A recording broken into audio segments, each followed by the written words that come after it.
Sugeng enjing para pemirsa, sugeng pepanggihan wonten pawarta DKV 5 Anggiani Sila Putri lan Zara Aulia Dewi badhe nglantarake pawarta kang asifat fakta lan faktual bertema tsunami.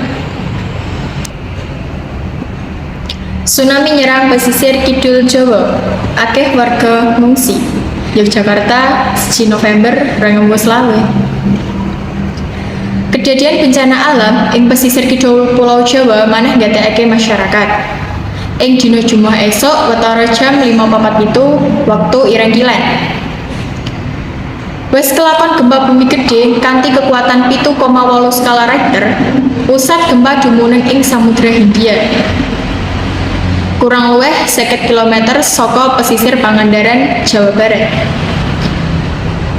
Ora suwe sawise gempa kuwi, gelombang tsunami nganti 4 nganti 5 meter nerjang pesisir kidul, kalebu wilayah Cilacap, Pangandaran, lan Kulon Progo.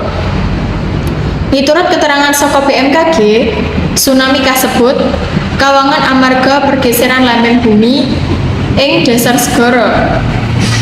Gempane cukup kuat nganti dirasakake tekan kutha-kutha kayata Yogyakarta lan Purwokerto. Sawetara warga sing manggon ing pesisir nyatakake menawa banyu segara dumandakan surut. Banjur ora suwe bali maneh gelombang dhuwur banget sing gawe reruntuhan prau lan perabotan warga. Kerusakan lan korban saka laporan awal BNPB luwih saka 1000 omah rusak abot lan luwih saka 3000 omah kudu ngungsi menyang papan sing luwih dhuwur. Akeh fasilitas umum sing uga rusak kalebu sekolah, musala, lan pasar-pasar tradisional. Akeh warga uga ilang barang-barane amarga keseret arus banyu. Petugas gabungan saka TNI, Polri, lan relawan saiki lagi nyawiji nglaksanani evakuasi lan nyalurake bantuan darurat. Kalebu panganan, sandangan, lan obat-obatan. Kahanan listrik lan komunikasi ing sawetara wilayah isih mati.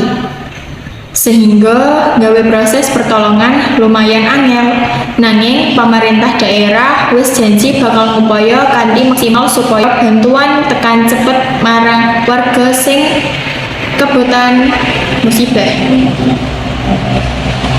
Peringatan dan himbauan Kepala BMKG ngandharake menawa warga pesisir kudu tetap waspada marang kemungkinan gempa susulan. Masyarakat dihimbau supaya ora cepet-cepet bali menyang omah sadurunge ana pengumuman resmi saka pemerintah menawa kahanan wis aman. Kejaba iku pemerintah uga merancang program pemulihan lan rekonstruksi kanggo bangun maneh wilayah sing rusak.